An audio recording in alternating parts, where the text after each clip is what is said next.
Las acciones cayeron y los bonos subieron tras nuevos datos de empleo en Estados Unidos. Amigos, es viernes 4 de agosto, 7 p.m. y a esta hora vamos a hacer nuestro acostumbrado recorrido por lo que fue la jornada de hoy en los mercados financieros. Comenzamos con esto. Reuters dice Wall Street cierra a la baja tras el informe de empleo en Estados Unidos en clima de cautela ante posibles sorpresas. Fíjense, el informe de empleo no fue bueno, no fue malo, no fue demasiado fuerte, no fue demasiado débil, fue una mezcla suficientemente ambiguo como para que algunos lo vean el vaso medio lleno y otros lo vean medio vacío. Ya vamos a ver los detalles. Bloomberg dice que el S&P 500 borró una ganancia de casi 1%, y es que la jornada de hoy viernes comenzó animada, comenzó en verde, con los índices subiendo, y en las últimas 2 horas del mercado se revirtió y el mercado terminó cayendo. Probablemente los traders, los inversionistas posicionándose para el fin de semana, liquidando posiciones para disminuir su riesgo de cara a este fin de semana, y los rendimientos de los bonos cayeron. Esa fue la gran noticia esta semana, el aumento en los rendimientos de los bonos, la tasa de interés que se desprende del rendimiento de los bonos, y hoy se revirtió un poquito, devolvieron un poquito, se retrocedieron un poquito, pero fue una semana de todas maneras marcada por esa subida de los rendimientos de los bonos del tesoro. Y aquí dice que tanto el S&P 500 como el Nasdaq cayeron por cuarto día consecutivo para terminar una semana que fue dura, y ambos índices sufrieron sus peores pérdidas semanales desde marzo. Aquí lo tenemos en números. El S&P 500 cayó un 2,2% esta semana, mientras que el Nasdaq cayó un 2,9% y el Russell 2000 cayó un 1,4%. De nuevo, eso es en esta semana. Y bueno, la principal culpable de la caída de hoy, Apple. Apple reportó ayer, no gustó, y hoy cayó $9.18, un 4,8%, y es su mayor caída de un solo día en lo que va de este año. Y por el contrario, la otra cara de esa moneda es Amazon. Amazon también reportó ayer, gustó, y hoy subió $10.68, un 8,29%, pero no pudo compensar la caída de Apple y otras empresas en el sector tecnológico y en el índice en general. Y en este gráfico podemos ver que esta es la peor semana para el S&P 500 desde la mini crisis bancaria que hubo en marzo. Bueno, datos de empleo, señores, fíjense. Aquí está el titular. Estados Unidos creó 187.000 empleos en julio, que es menos de lo esperado. Se esperaba que hubieran creado 200.000 empleos, se crearon 187.000. Y bueno, eso es una buena noticia en el sentido de que da a entender que las subidas de tasas de interés están logrando enfriar la economía, y que probablemente la Reserva Federal no va a tener que seguirla subiendo mucho más. Por otra parte, 187.000 empleos en julio no es poca cosa. La economía americana en realidad necesita crear solo 100.000 empleos al mes para que sea suficiente para el crecimiento poblacional. Es decir, con 100.000 empleos al mes que se creen, 1.200.000 empleos al año, se cubre el crecimiento normal de la población, que va aumentando la población en edad productiva. Sin embargo, está creando muchos más empleos que eso, y eso está presionando los sueldos hacia arriba. Pero sigamos viendo el reporte. F dice: la creación de trabajo en Estados Unidos, es decir, de empleo, sigue su ralentización, se está desacelerando, mientras que el desempleo baja, y ahí empieza a asomarse parte del problema que vimos en el reporte de hoy. Reuters dice: el crecimiento del empleo en Estados Unidos sigue moderado en julio, pero las ganancias salariales se mantienen fuertes. Y es que efectivamente se crearon menos empleos de los que se esperaba, pero los sueldos y salarios de los trabajadores siguen aumentando a un ritmo que es demasiado alto para el objetivo de inflación de la Reserva Federal. Y aquí tenemos el detalle. Fíjense, pese a la moderación del crecimiento del empleo, el mercado laboral sigue ajustado. La tasa de desempleo cayó del 3,5 al 3,5 desde 3,6 en junio. Y es que fíjense, el desempleo, la tasa de desempleo en Estados Unidos está en 3,5%. Ese es su punto más bajo de los últimos 50 años, y es un punto demasiado bajo. La Reserva Federal quisiera ver el desempleo en un rango de 4%, para que haya cierto espacio para que las empresas consigan trabajadores, etcétera. Pero en este momento el desempleo está en su nivel más bajo en 50 años en los Estados Unidos, y de nuevo eso es un problema porque genera aumentos de sueldo a un paso mayor que la inflación. Y tenemos por aquí, fíjense, dice el penúltimo párrafo: los salarios continuaron subiendo a un ritmo sólido. las ganancias promedio por hora aumentaron un 0,4%. Ese fue el aumento, los sueldos por hora aumentaron 0,4% en junio y el aumento de sueldos en los últimos 12 meses, en el último año, es de un 4,4%. Si el objetivo de inflación de la Reserva Federal es 2%, que los sueldos y salarios estén aumentando 4,4% al año es demasiado, porque de nuevo esos sueldos y salarios presionan los precios al alza. Todas las empresas, un hotel, un restaurante, una línea de cruceros, en fin, cualquier empresa que tenga trabajadores, que cada vez tiene que pagarle más a esos trabajadores, pues tiene que trasladar esos costos a los consumidores finales, aumentando precios. Eso presiona la inflación. Bien, Reuters dice las bolsas europeas cerraron en alza hoy viernes, pero tuvieron su peor pérdida semanal en 4 semanas. Y los mercados europeos cerraron cuando era mediodía en Nueva York.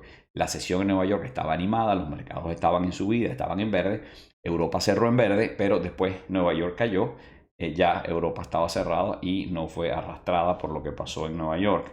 Y el dólar cayó después de la moderación del empleo. Bueno, si la noticia del empleo se toma de forma positiva, bueno, se están creando menos empleos de lo que se esperaba, se está enfriando el mercado laboral, entonces no va a haber que subir las tasas de interés tanto, entonces el dólar cae, porque si el dólar se hace más atractivo a la medida que más suben las tasas de interés.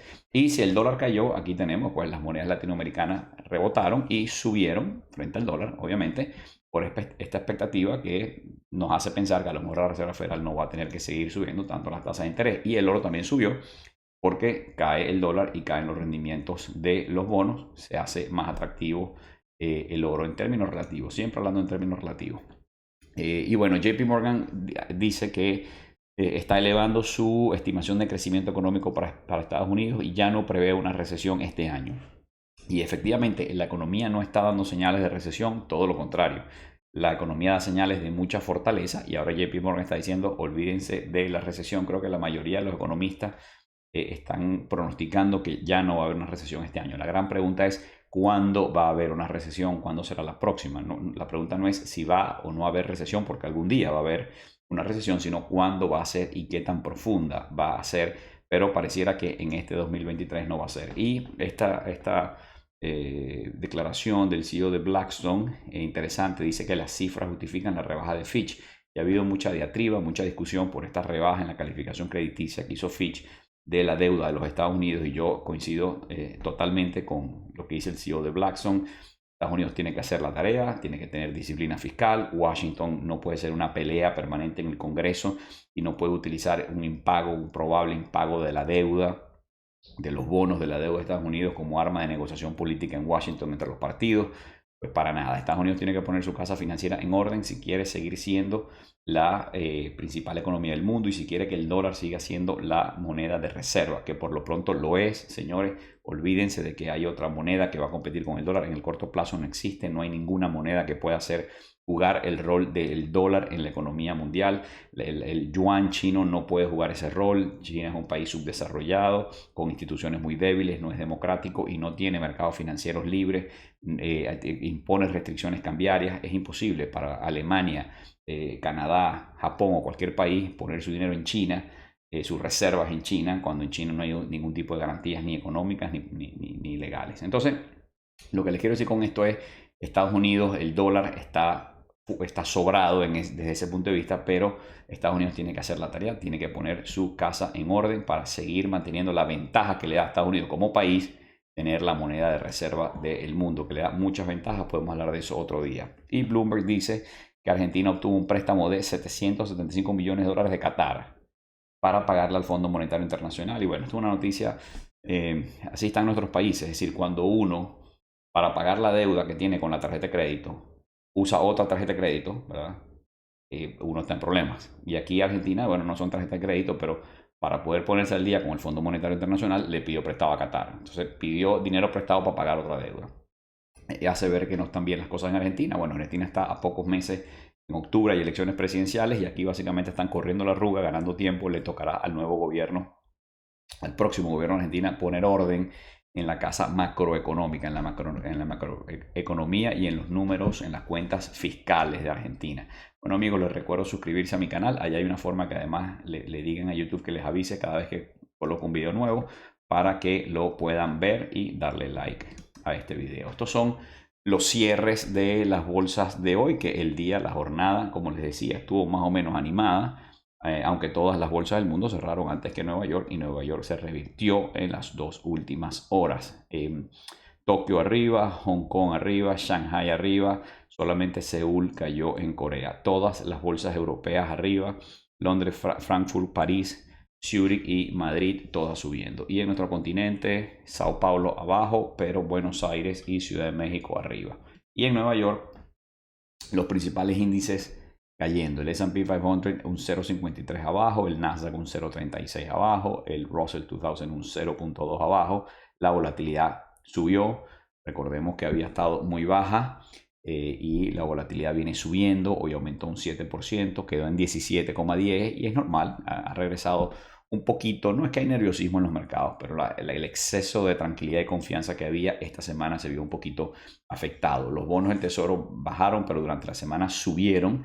Vamos a verlo ahora en detalle. El dólar hoy retrocedió ligeramente, el oro subió ligeramente, el petróleo sobre 82 y el Bitcoin está bajando y a punto de llegar a 29.000. Aquí está el mapa de calor y bueno, como vemos, los dos protagonistas de la sesión, Apple en rojo intenso cayendo un 4.8%, Amazon en verde intenso subiendo un 8.27% y bueno, Tesla también tuvo hoy una caída, pero el mercado estuvo más o menos, bueno, predominantemente rojo, pues como lo sugiere el cierre de los índices. Aquí está el barómetro, pues todo en rojo y la caída de hoy estuvo concentrada especialmente en las acciones grandes y de crecimiento. Y aquí tenemos los bonos del tesoro, fíjense, estos son los rendimientos de los bonos del tesoro, así cerró la semana. Todos los bonos del tesoro de un año y menos rinden más del 5%. El bono a 10 años, que es el que más están monitoreando los mercados financieros, el más importante para los mercados financieros, está sobre 4. Empezó la semana por debajo de 4, terminó la semana sobre 4. Hoy cayó 14 puntos básicos, casi 15 puntos básicos, veo allí. Aún así terminó en 4.04. Y aquí Mohamed El-Erian nos dice que fue una semana de locura en los rendimientos de los bonos, del bono a 10 años. Y solamente estamos a 4 de agosto. Fíjense, ese gráfico es la variación del rendimiento del bono a 10 años solamente en lo que va de agosto. Hoy es 4 de agosto y miren ese gráfico, pareciera que fuera una acción de estas, un meme o alguna cosa totalmente especulativa, y es el bono del tesoro de los Estados Unidos a 10 años, un activo que debería ser mucho menos volátil. Aquí está el gráfico, ahí lo vemos. Estos son los primeros 4 días. Comenzó el rendimiento en menos de 4, como en 3.96, cayó hasta 3.94, después se disparó hasta casi 4.20 y hoy cerró en 4.04. Así que bueno, mucha volatilidad. Y aquí podemos ver el bono del tesoro americano que cerró en 4.04 comparado con los demás bonos soberanos principales de economías del mundo, los bonos a 10 años. El de Japón, que es el más importante en este momento, que estamos monitoreando, que también subió esta semana, hoy bajó ligeramente, pero subió en la semana, y los mercados financieros mundiales están monitoreando esto, porque si Japón permite que los rendimientos de los bonos japoneses aumenten, pues el yen se puede fortalecer y Japón puede dejar de ser un país exportador de capital para convertirse en un país importador de capital, y eso tendría repercusiones a nivel global y especialmente en el bono del tesoro de los Estados Unidos, porque Japón es el principal tenedor de bonos de la deuda de Estados Unidos. Y señores, la semana que viene hay anuncios importantes. El próximo gran anuncio económico que los inversionistas, los mercados están esperando es el próximo jueves 10 de agosto. Ahí lo tenemos a las 8:30 de la mañana. Vamos a tener el CPI, el IPC, el índice de precios al consumidor. Es decir, vamos a saber cuál fue la inflación del mes de julio según el índice de precios al consumidor. Se espera que la inflación haya subido un 0,2% y se espera, ya veremos los números, que el índice de precios al consumidor, la variación del IPC del último año, quede en 3.3%, muy por encima del 2%, que es el objetivo de la Reserva Federal. Pero más importante aún, el núcleo inflacionario, que es el número en el que se fija la Reserva Federal con mucha más atención, el núcleo inflacionario, la expectativa es que quede en 4.7%, como vemos muy alto, más del doble del objetivo de inflación, que es 2%. Pero bueno, eso lo sabremos la semana que viene. Por lo pronto, señores, es viernes, se acabó la semana, que la pasen muy bien, disfruten su fin de semana y nos vemos la próxima semana.